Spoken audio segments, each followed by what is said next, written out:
Hi everyone. With Geoffrey of Monmouth's Historia Regum Britanniae, a lot of people feel like it only starts interacting with real history from the time of Julius Caesar's invasion of Britain in 55 BCE onwards, and that everything before that was just fictional, made up by Geoffrey of Monmouth.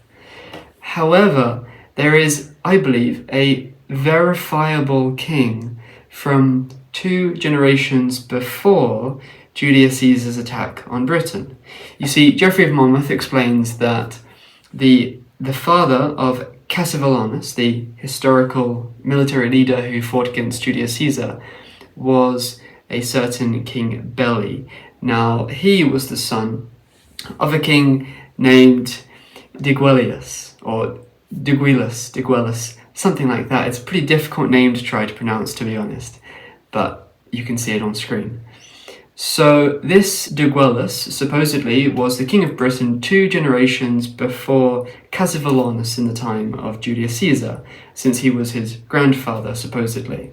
Now, is there any evidence for his existence?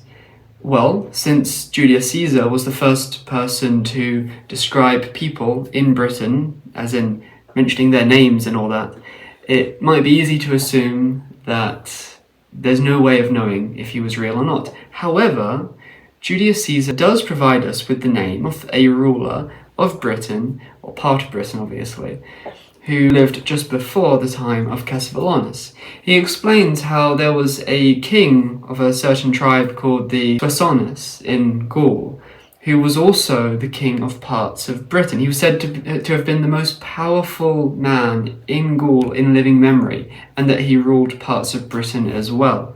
And his name was Diviciacus, or Divitiacus. So this name is, I believe, similar enough to the name Digueillus that we can probably relate the two. You see, the Latin V ended up becoming GU in Welsh records. So, for example, the name Victor in some Welsh records, you'll see it written with a GW, or GU in Geoffrey of Monmouth's Latinized version. We see the name Guiderius, for example, which is the Latin equivalent of, or the Latinized equivalent of the name Guither. So this name Diviciacus, or Divitiacus, the V would naturally become a GU. Just like in the name Digueillus, we see the DIGU, just like how we would expect the DIV to evolve into in the name Diviciacus.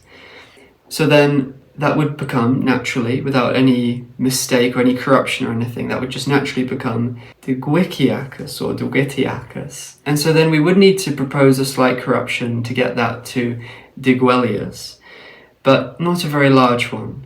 I mean, it's a fairly complicated name, isn't it? Diviciacus. It's a pretty complicated name with a lot of syllables in it, so it wouldn't be extraordinary to suppose that this many-syllabled, complicated, unfamiliar name to the Welsh would be reduced slightly to one fewer syllable than it actually originally was. So if we suppose that part of the name was dropped, then that gets us a lot closer to the name Digueillus, as we see in Geoffrey of Monmouth's Historia Regum Britanniae.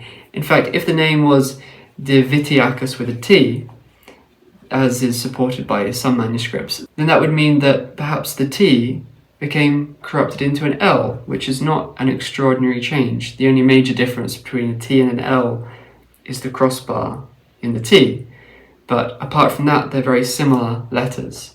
So my point is that it may well be the case that Divitiacus or Diviciacus ended up becoming corrupted into Digueillus, as we see in Geoffrey of Monmouth's Historia Regum Britanniae, and chronologically, he's a perfect fit.